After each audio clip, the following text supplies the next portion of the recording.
What's up, everyone? It's Roger and James here from the DisKingdom Podcast. In this episode, we're going to be talking all about Hasbro. They have announced their sort of quarterly end-of-year results, and kind of a big thing really was Star Wars is down. And we did an episode a couple of weeks ago, which has been actually really, really popular, about what Star Wars shows being down. But now they gave us a little bit more information of not only were they down in that, but they were also going to be changing their strategy going forward. And it was what we're seeing with Solo as a prime example. The main thing that they have said that they're going to be doing, they're going to be cutting down the time between when products are announced and on sale and when they are actually in the movie. Because if you remember the last 2 years, they did like Force Friday in like the first week of September, and they released all the figures. And it went mental, and then in December the movie came out. So all the merchandise had been in the stores for 3 to 4 months.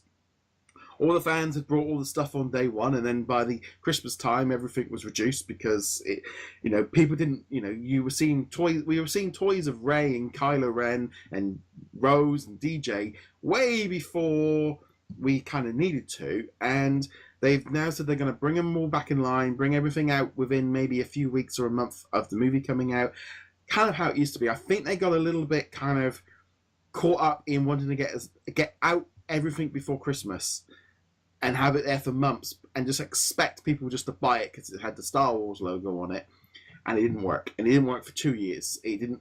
And the fact that they are going back to it, I mean, like now, Solo. We are, beginning with February. It is New York Toy Fair this week, so there was probably a lot of new stuff announced from Solo. We'll be going through all of the Toy Fair stuff next week. But it's this kind of thing of they are holding everything much closer because they want to get everything out end of April, beginning of May, so that cross-pollination. And I think it's going back to how it used to be. Yeah, I mean, it worked for Force Awakens, for Episode 7, I think, because we hadn't had a Star Wars movie in so long. We hadn't had it since Rise of the Sith. People were excited to have Star Wars back, and now Star Wars has become kind of that annual thing where, oh yeah, there's a Star Wars movie coming out. So you don't have to necessarily get people hyped anymore. No. And in fact, doing it too far out is probably detrimental. Yeah. So while it was a good thing for Force Awakens, because it's like, yeah, there's a Star Wars movie coming out. You can't miss the fact that there is a Star Wars movie coming out. You don't have to do that anymore.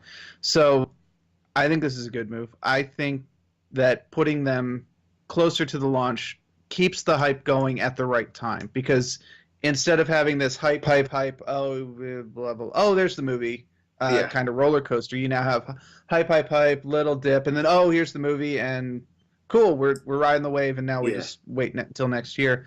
Plus, there's that whole thing of, like, with the new characters. You mentioned Rose and DJ. Yeah. It's like, we don't know who these characters are. No. Or when the figures came out, we didn't know who these characters were. Should I be excited for these characters? I don't know. Am I going to like Rose? Am I not going to like Rose? I ended up liking her, but there has been a bit of a backlash against her, and I can see the arguments why to a degree. But then you also get stuff like, for Force Awakens, they had that snow speeder, or the transport that the First Order used, and then, oops, it got cut from the movie. Sorry, so bad. That toy that you got literally does not show up except in one background shot, and is not drawn attention to at all. And I think that kind of was a thing for people like, well, why do I have this then? Why didn't I get a different item from the movie? Because there are plenty of things to do. I mean, there's always been this trend of, they have all these different aliens and different characters in the back to make toys and sell them. That's always been the case, and certain ones are always going to sell better than other characters. That's just the way it goes, and the hardcore fans will always want to have the different things. I do think it worked a little bit with Force Friday the first time round when they introduced these characters, because when the movie comes in, you knew the names of all these characters because of all the merchandise, and you'd seen it all. However, they've got to I think they've also got to, as much as they want to get as close to the movie as possible, they can't do what they've done with Solo, where they've held everything too late, because then everything starts leaking. I mean, all the Lego sets leaked, a load of action figures. There's a load of stuff at the Nuremberg Toy Fair, which was not supposed to take photographs of, but someone did, and then that all got out. Like, you could have come out with an official press release with the image back in January and shown it off and said, like, this is all coming, but it's not out till April. You know, they've done it with Ant-Man versus the Wasp. They said that, you know, they released some of the things. They've shown some characters and figures that are coming off. Like, get that official information out there and just let it go. And it's not in the stores. Your general person going into the shop isn't going to probably be aware of it. The images are out there and it will circulate, and the fans will get themselves hyped up. But holding everything back runs into leak territory, which you could argue allows them the double dip, because when it does leak, it does create a little bit of an excitement around the fans, and then they have a double dip on the, you know, we've said on many occasions on this podcast, leaks aren't always bad. They can be quite a good little way of drumming up excitement for new products. Yeah, I mean, leaks have been part of the industry for years, and of course we had all that fun stuff with Disney Infinity many years ago, which left a bad taste in many people's mouths on both sides of the issue. But we got it with pop vinyls, Vinylmation, Zum Zums. We've been dealing with this, as you know, as far as like, it's even me with like running the website for 5 years. I've been running with leaks of things getting out, and I've seen it in every single thing. And some companies react differently to others. Lego are very, very strict on it, but other companies don't care. It's very much depends on how they view leaks. Yeah, and it's just one of those things. I wouldn't be surprised if a lot of the leaks actually came from the companies themselves, and then they're like, "Oh no, we didn't want this leak. Cough, cough. Here's your money." But you know, it's one of those weird things. I think.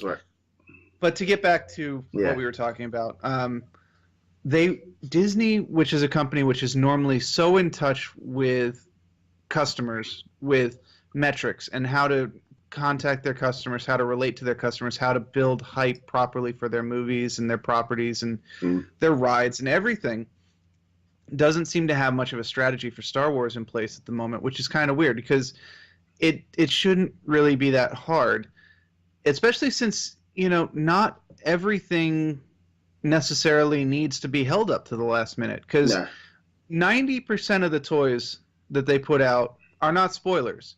Oh, look, it's a Millennium Falcon set. I didn't realize the Millennium Falcon was going to be in Han Solo. Hey, by the way, the Titanic sinks. You know, it's one of those things. Yeah, sure, I don't need to know, you know, battle-damaged Millennium Falcon from the fight against the Kyber Crystal or whatever it's going to happen in the movie. We don't need spoilers, but there's some things that aren't spoilers. This goes back to you were at the toy convention a couple weeks ago, and they're like, you can't see the Incredibles 2 figures. And like, no, I can see them. Oh no, you can't. You can't put pictures. And I can't on Wreck-It Ralph, but I can't show you pictures of them. Oh, that's right. And it's like, they look identical to the last movie. You've made they are identical. Yes, Jack might be different, but the majority, you know, Vanellope and Wreck-It Ralph look the same as the last movie. Why are you hiding this? Because there's no need to hide it. Things like that. Yeah, I can. You know, there are certain things that make sense, and they want to control it all. But there is that kind of thing of, you know, I think getting it. The other thing as well of like we say, you have different waves. So you have like, you know, we had it with the last Star Wars ones where you had Wave 1, Wave 2, Wave 3, Wave 4, you know, different waves coming in afterwards. I think the trouble is they got too excited. They went way too early. The fans and also by the time the kids are looking at it when the movie comes out, this stuff's all old, and stores are starting to discount it because it's been sat there for 3-4 months, and they're getting a bit itchy because it's not selling and it's just collecting dust. And maybe retailers are going, hold on, this is just not, it's selling the first week, but we're not selling any for a while. And then suddenly we have, you know, maybe the retailers have fed back saying, and also, let's be honest, retailers are changing. You know, we know with Toys R Us going and all the rest of it, you know, does Walmart and Target, do they want content on there 4 months before a movie comes out? Yeah, I mean, that is the biggest problem, of course, being, you know, what you were alluding to. The figure comes out 5 months in advance of the movie. It sells really well for a couple of weeks, and then it just sits there.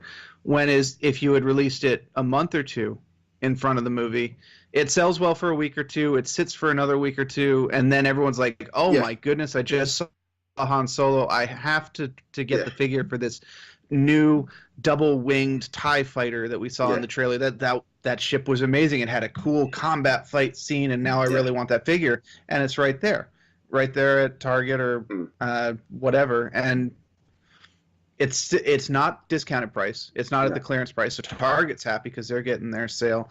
The customer is happy because they went to the movie, they saw something cool, and they got to come home and take a little bit of the piece of the action with them.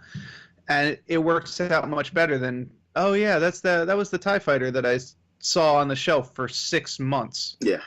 So, I feel like with Solo, and I mean generally like with Disney merchandise, usually about a month to 6 weeks beforehand, all the merchandise will go up for sale and it slowly drip feeds out to different stores.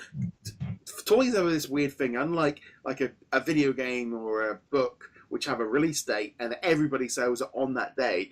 They kind of have a drip feed. I mean, Funko are, they have it with their figures. It's like, it's coming out in January. And one store will get it, so one store doesn't. Rather than going, like, Friday is Funko Day or something like that, where everything comes out. And, yeah, it's an odd one, really. I feel like Hasbro, Star Wars sales are down. There's a lot of talk about, the movie wasn't good. The toys weren't good. Some of them were bad. The quality isn't there. The characters aren't connecting, and they make a mistake. It's not one problem. It's 10 problems. Yes, kid sees Rey in a different coloured coat than she was in the figure. Yeah, you can't see it. I mean, the trouble is, some people look at it like the action figures. If you look at the Force Link collection, which are they're the small little 3.5-inch figures, they aren't very good. They are basic £10 figures. If you're comparing them to a Marvel, to a Black Series, which are 2 to 3 times the price, that's why we want the Black Series ones for that price, because in our heads they're the same thing. But there is a big step up in difference because these little ones are for kids to play with, whereas the Black Series is for people to collect. And there is and that's what I don't know. It's an odd one. I feel like there's this. It's like the Titan. Marvel have the Titan ones, these 12-inch, and you have the same with Rey, and they are meant for kids to play with. They aren't collectibles. Yeah, it's like the Forces of Destiny figures. They're meant as Barbie characters. That you're supposed to smack them around and play house with them or whatever. Smack them around sounded really bad, so sorry about that. That was not intentional. But you're supposed to play with them. You're supposed to play with them in an aggressive. These aren't collectibles. No. It doesn't matter if they get dirty. You play with them in the sandbox. They get all, cruddy and stuff. It doesn't matter because that's what they're there for. And I take my Darth Vader and I attach my dad's hanky Black Series and throw it out the window. Yeah, I mean, Disney, if you're watching, you can have that idea for free. Yes, so. That's what I used to do. I used to get my dad's hankies, get some string, tie them up, and just throw the toys out the window and watch, and then going. It was, Well, now you need to have the string attached to a voice box so you can say, some version of "There's a snake in my boot." Yeah. But in Darth Vader. Yeah. Darth Vader's Unsurprisingly, voice. if you did the string up and the hanky just flapped in the wind, it just. I didn't lose a number of Star Wars figures. Dad always did laugh. Kidding. About the fact that they do get gardening and they'd find Star Wars figures in the sand. I mean, now you look at the ones and they're all vintage collection, and you go, I had that. Oh yeah, that one inside that. Oh, I lost the arm in the garden because these were played with, and I think that gets lost sometimes in the collectible zone of some of this stuff is purely meant that it's aimed at kids to buy to play with. And some products are there to be collected by adult collectors. Because adult collecting is going up. That's still going upwards. But toy collectors, kids buying toys are going down. And there's a correlation because, kids, you do wonder in 20, 30 years, are the same kids now going to have, they're not going to have that same connection with collectibles. You don't know. They'll all be like, no, I just live in a digital bubble in a white room. It's like... Doesn't sound too bad to me. No, it is going to be interesting to see where it all goes. But Hasbro doing, I think cutting back and getting closer to release date and maybe being a month or 6 weeks before, I think this is a very good move. Yeah, I think this is good all around. It's good for us as consumers because it lets us have a better idea of what sets we're actually going to care about. It's better for Marvel and Disney because they get to keep the hype going in a more consistent manner. It's better for retailers because there's more likely a chance that they will be able to sell these items without having to mark them on clearance first. Yeah, so. And I also maybe as well get the waves a little bit further apart because I think by the time the second waves were hitting when the movie was coming out, the first wave really hadn't really shifted. And I also think now maybe as well, like they're looking at stats and numbers from Force Awakens, Rogue One, and then Last Jedi. They've got 3 years of data, which is will be very, very different to how they were the previous years before that, when toys were released and it was just based on the old movies and the prequels. And then you go back even further to when the prequels were, it was a different industry of how everything was collected. So they've got 3 years of data and they can probably see a trend and see what was working and what wasn't now 3 years in. And if they've got another 15 Star Wars movies to go, they'll be spot on by the end of it.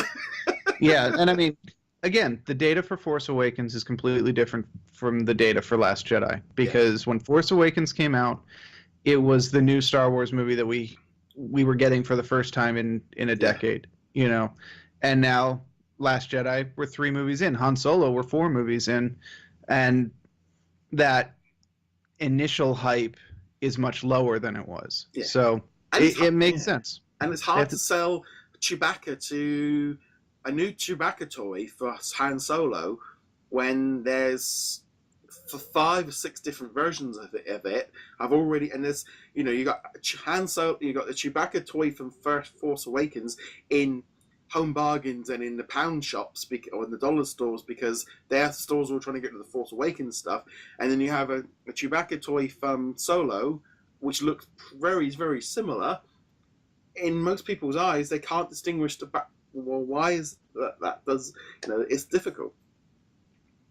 And honestly, why should they have to distinguish between them anyway? Because Chewbacca is Chewbacca. This is why we have multiple stormtroopers. Yeah, I was in a discount store the other day, and I picked up a Rogue One Darth Vader little figure, like at £1.50 because Rogue One on it instantly dates it, and maybe that's I know that if you go by and if you see a box and it's white and red, it's Last Jedi. You see black, it's Rogue One. You see dark red, it's Force Awakens. That's the way I've been because I'm used to seeing it all. But when you're actually standing there in some stores and it's all mixed up, you start realizing they've really got a mess of a display here because everything's just stacking up. Yeah, I mean, we'll just have to wait and see how this goes. Will it end up being the way that they can finally clear out the Star Wars toys without having to clearance everything? Will we get our 30th version of Chewbacca this time with the bandolier going on the right side instead of the left side, and all that fun stuff? So we'll see. I'm personally waiting to see if we're going to get any new starfighters. We obviously know about the new TIE fighter, the double cockpit starfighter. As we mentioned at the earlier part, they got for the Millennium Falcon because more toys. But I'm waiting to see if they'll have some additional fun fighters. I would love to see a Z95 Headhunter simply because that was introduced in the original Han Solo trilogy of books way back in the day. I mean, we're going way back for that. Obviously, no longer canon, but the Z95s are. So, I'd love to see them. Right, on that note, guys, let us know in the comments below what you guys think of all of this news. Let us know your thoughts. As per, you should go check us out over at DisKingdom.com for all of your kind of Disney merchandise news. And you can also check us out on all the social medias, etc. James, where can they find you? Find me heroiclegacy.com. And on that note, guys, thank you very much for watching. See you guys soon. Later.